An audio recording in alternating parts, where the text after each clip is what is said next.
Hola, buenas. En este trabajo, en esta exposición, vamos a hablar sobre el aprendizaje cooperativo, el liderazgo y los roles. Vale. Antes de nada, el aprendizaje cooperativo es un método de enseñanza y aprendizaje donde los alumnos se reúnen en grupos para investigar algún proyecto el cual se le ha encomendado el docente. ¿En qué consiste en este tipo de aprendizaje? Bien, pues consiste en que básicamente, como ya he dicho, los alumnos se reúnen en grupos y deben de trabajar conjuntamente y realizando una búsqueda de información, ya sea en libros, entrevistando a personas, en internet, donde sea, donde puedan buscar información. Este tipo de aprendizaje tiene como dos ramas, es decir, por un lado puede ser grupal o por otro una tarea compartida. Es decir, es una tarea grupal cuando reúnes un grupo y tienen que realizar un mismo documento sobre una misma investigación. Y puede ser una tarea compartida cuando a varios alumnos les encomiendas el mismo proyecto, pero deben realizarlo por separado. Entonces se ayudan entre ellos, pero lo realizan por separado. Entonces, por esto mismo aquí es importante que lo importante en este tipo de aprendizaje es que deben de aprender a trabajar en equipo mediante el aprendizaje colaborativo, donde todos los alumnos trabajan por conseguir una misma meta y además crean un vínculo por lo mismo, por lograr un bien común. Bien. Vale. ¿Cómo se debe realizar este aprendizaje cooperativo en el aula?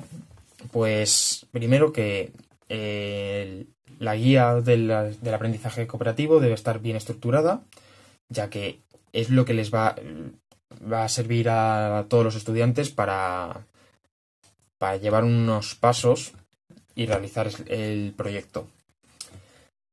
Aunque haya una guía para los alumnos que se guíen para realizar el trabajo, hay que recalcar que los alumnos trabajan de forma individual o más bien independiente, ya que el profesor queda en un segundo plano y son los propios alumnos los que son responsables de su trabajo y del propio trabajo en equipo. Bien, hasta aquí mi parte, entonces doy paso a mi compañero. Adiós. Yo soy Mario López y voy a hablar del aprendizaje cooperativo. Voy a hablar un poco de la evaluación, de cómo se debe evaluar este aprendizaje, también los beneficios que pueden llegar a tener en ciertas situaciones el aprendizaje cooperativo y también las posibles desventajas que puede llegar a tener este aprendizaje. Empezando con la evaluación, la evaluación del aprendizaje cooperativo, es muy importante que nuestros alumnos sepan lo que realmente significa el trabajo en equipo, ¿no? El llegar a unir los conocimientos de todos para formar un trabajo, una actividad, intentar lograr un logro, ¿no? Para ello, la evaluación tendrá que ser conjunta, es decir, la misma nota para todos los integrantes de ese grupo. Independientemente también de quién haya trabajado más o menos, la nota tendrá que ser siempre la misma para todo el grupo o intentar más o menos ajustarse a una misma nota, aunque pueda haber algunos matices de una nota un poco más para arriba o una nota más para abajo, pero es muy importante que más o menos esté siempre rondando la misma nota. Por este motivo se deben dar guías adecuadas del trabajo para que los alumnos aprendan a repartirse este trabajo de forma equitativa y que el esfuerzo no quede descompensado y que unos alumnos trabajen más mientras que otros puedan trabajar menos y se lleven nota, la misma nota o una nota parecida sin haber realizado ningún tipo de esfuerzo. Por eso es muy importante aprender a trabajar en equipo. Bueno, hablando un poco de los beneficios de los alumnos en el aprendizaje cooperativo, además de uno de los principales beneficios que es aprender a trabajar en equipo, los alumnos también podrán compartir fortalezas y desarrollar sus habilidades más débiles, ¿no? Al final, con un compañero que tenga una fortaleza, o destaque más en una cosa y otro compañero sea más débil en esa cosa, puede llegar a generar una ayuda entre esos dos miembros del equipo que beneficia a todo el grupo. Además, también van a aprender a comunicarse mejor y potenciarán sus habilidades interpersonales, es decir, cuando se hablan, cuando se dirigen a sus compañeros, potencian estas habilidades. Siempre que surja algún tipo de conflicto dentro del grupo, deberán ser ellos mismos quienes intenten más o menos remediarlo o poner algún remedio. También, si este conflicto llega a ser bastante severo, deberá intervenir siempre un adulto o un profesor. También nos encontramos con diferentes desventajas dentro del aprendizaje cooperativo. Lo he dividido en 4 principales. Una puede ser que la práctica demuestra que un solo profesor no puede atender con celeridad a los distintos grupos. Es decir, que supone que buena parte del trabajo se realiza en la ausencia del maestro o el facilitador de estos contenidos. Es decir, que a veces nuestros alumnos se pueden llegar a sentir un poco perdidos y las dudas siempre tardarán en resolverse y pueden llegar incluso a empeorar el ambiente de clase.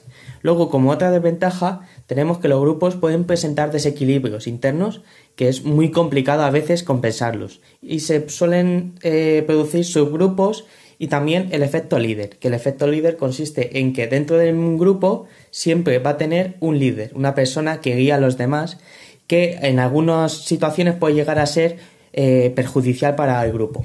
También podemos encontrarnos como otra desventaja que se produzca la sensación de pérdida de tiempo, que en algunos casos puede llegar a ser muy desmotivante para algunos alumnos. Esto, lo de la pérdida de tiempo, va en relación con las dudas que llegan en tardar, o sea, tardan en resolverse por parte del maestro, cuando se empeora el ambiente y no hay un ambiente de trabajo bueno. Y otra desventaja son que en los grupos se llegan a encasillar roles, es decir, que muchas veces nuestros alumnos van a adquirir un rol impartido por otro alumno y en sistemas de trabajo suele ser ineficientes en estos casos.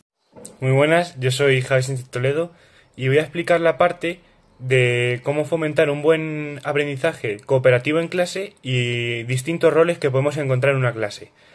Comenzando con lo primero que he dicho, cómo fomentar un buen aprendizaje cooperativo en clase, es muy importante destacar 3 puntos.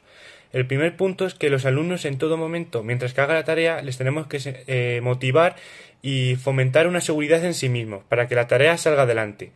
Por otro lado, los grupos no deben de ser ni muy amplios ni muy pequeños, es decir, no pueden ser grupos que sean más de 8 personas, ni grupos, por ejemplo, que sean de 3. Lo ideal siempre sería formar grupos entre 4 y 6 personas. Y luego, el último punto a destacar para fomentar un buen aprendizaje educativo es que las tareas no deben ser ni muy complicadas, ni tampoco deben de ser muy fáciles, porque si no pierden la motivación. Como dice Vygotsky, deberían de estar las actividades que les ordenemos acordes a su zona de desarrollo próximo, para que los alumnos puedan alcanzar su máximo potencial. Para fomentar un buen aprendizaje cooperativo en el aula, debemos utilizar distintas herramientas. ¿Qué herramientas podemos utilizar? Por ejemplo, con las nuevas TIC, páginas web. Yo voy a hablar de Babbel.us. Esta página consiste en la creación de mapas online. Entonces, ¿cómo la utilizamos en el aula? Por ejemplo, podemos decirle a los alumnos, vamos a estudiar los seres vivos y hay que crear un mapa conceptual. Pues el tema común son los seres vivos. Pues en el grupo de 4 a 6 alumnos, a cada uno le designamos un color. Uno rojo, otro verde, otro azul, de tal manera que cada color desarrolle una parte específica del tema de los seres vivos. Uno desarrollará animales vertebrados, otro invertebrados, etc. De tal modo que cada uno desarrolla su parte y luego con cada mini esquema, cada mini mapa conceptual que ha ido creando cada alumno, lo reúnen los alumnos y hacen un esquema, mapa conceptual con todas las ideas que han recogido todos los alumnos. Otra herramienta para fomentar el aprendizaje cooperativo en el aula son las lecturas cooperativas. ¿En qué consisten las lecturas cooperativas? Pues siguiendo el ejemplo de la página anterior de los mapas conceptuales de los seres vivos, voy a continuar con este ejemplo. El profesor debe formar grupos de 4 o 5 personas. Más de 5 personas no es nada recomendable para las lecturas cooperativas. Se les da un párrafo, por ejemplo, de los seres vivos. Pues un alumno tiene que leer en voz alta y los demás le tienen que ir siguiendo su lectura, pero en voz baja cada uno. de tal manera que cuando el que esté leyendo en alto acabe de leer su párrafo, deben los alumnos que han leído en bajo hacer un resumen de lo que ha leído el compañero en voz alta. Por tanto, para que triunfe el aprendizaje cooperativo en el aula, es importante que los alumnos tengan bien designadas sus tareas, pero también se les designe una serie de roles. ¿Qué roles podemos indicar a los alumnos para un buen aprendizaje cooperativo? Pues, por ejemplo, el de supervisor. El de supervisor se tiene que estar encargando de anotar las tareas en la agenda y recordarle al grupo las tareas pendientes que quedan por hacer. Por otro lado, se encuentra la figura del portavoz. El portavoz debe reunir las preguntas que tiene el grupo en común y comunicárselas al profesor. A su vez, tiene que dar la respuesta del profesor al grupo, es decir, tiene que darle el feedback del profesor al grupo. Luego, por otro lado, está el repartidor, que es el que se encarga de, por ejemplo, repartir tijeras, papeles, fotocopias, y también es el encargado él de que guarda esos materiales. Y por último podemos encontrar el del moderador, que es a que tiene que cumplir la figura que sea más tranquilo, que apacigüe, que intente bajar el nivel de ruido del grupo, etc. Los roles, por tanto, desempeñan un papel muy importante en el ciclo de educación primaria, principalmente por 5 razones. La primera, porque fomenta la creatividad de todos los alumnos.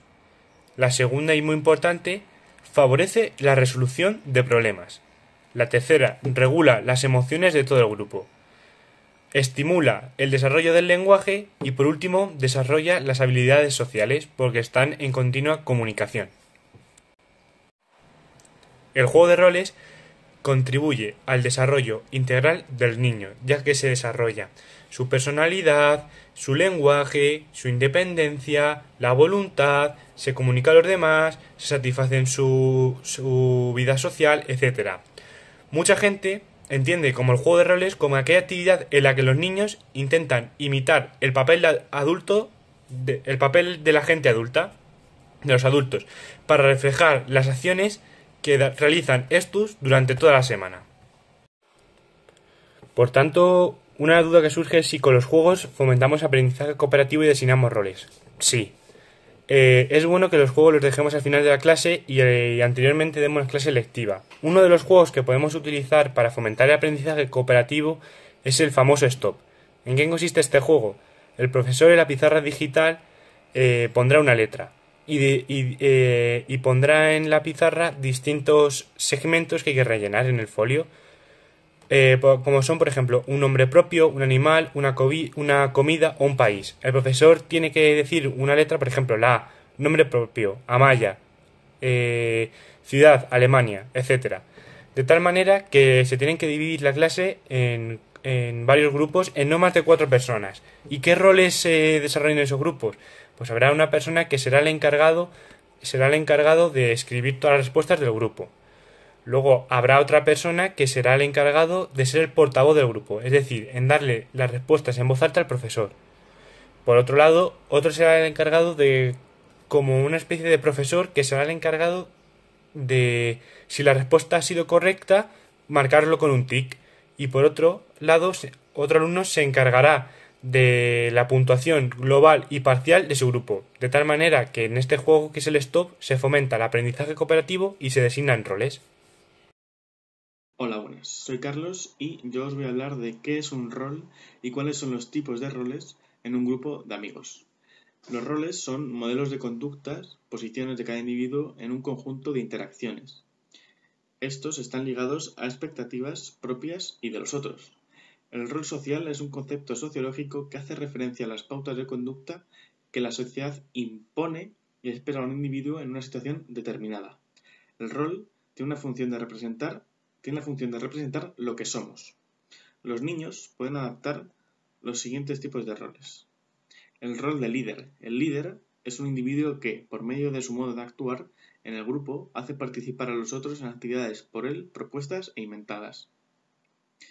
Tiene la capacidad de establecer relaciones interpersonales con todos los componentes de su grupo y mantiene constantes los equilibrios socioemocionales. Y sin duda alguna el rol de líder es clave en las organizaciones. Además, el líder tiene 3 características muy significativas. Tiene integridad. La gente tiene que creer que estás persiguiendo un sueño porque lo es correcto para ti, no porque tu ego te esté conduciendo. Es una persona individual. Entiende la diferencia de ser único y ser capaz de tener las habilidades necesarias para alcanzar un objetivo. Y además, es positivo. Un líder anima y recompensa a las personas para que persigan lo que quieren y lo hagan de forma correcta. No es una persona negativa y no pierde tiempo ni esfuerzo contándole lo que hacen mal. El gregario es un individuo que en el grupo sigue al líder y colabora con él. No interesa a los otros en su actividad ni tiene ideas geniales o autonomía de elección. Sus comportamientos son controlados y adecuados a la situación para que las relaciones en el grupo sean estables. La labor del gregario puede ser de todo tipo, desde aceptar todas las propuestas de su líder y darle la razón en todo momento, hasta crear un enfrentamiento con otros niños para defender al líder. Se habla de gregario de lujo cuando el propio gregario puede actuar de líder debido a sus aptitudes. Por último, tenemos el rol de individualista. El individualista es un individuo que tiene dificultades para entrar en relación y ser aceptado por el grupo. Resulta marginado socialmente e inadaptado culturalmente. El individualista tiene generalmente comportamientos repetitivos y violentos o una ausencia de comportamientos por defensa psicológica. El individualismo como concepto consiste en el pensamiento y la acción independientes, sin depender ni pensar en otros sujetos y manteniéndose ajeno a las normas generales. Para concluir, en un grupo de niños o en las aulas solemos encontrar estos tipos de roles, e incluso en las personas adultas. Por muy diferentes que sean sus funciones en el grupo, no quiere decir que haya enfrentamientos entre ellos. Aunque no haya comunicación entre las personas con roles diferentes, hay, en muchos casos, que el respeto y la concordia predominan. También nos podemos encontrar en casos en los que, por ejemplo, el individualista cambie su forma de pensar y su forma de relacionarse y pase a ser gregario, e incluso el líder y viceversa. Con esto quiero decir que ni el líder es mejor que el resto ni que el individualista es peor. Cada uno tiene sus diferentes virtudes y defectos.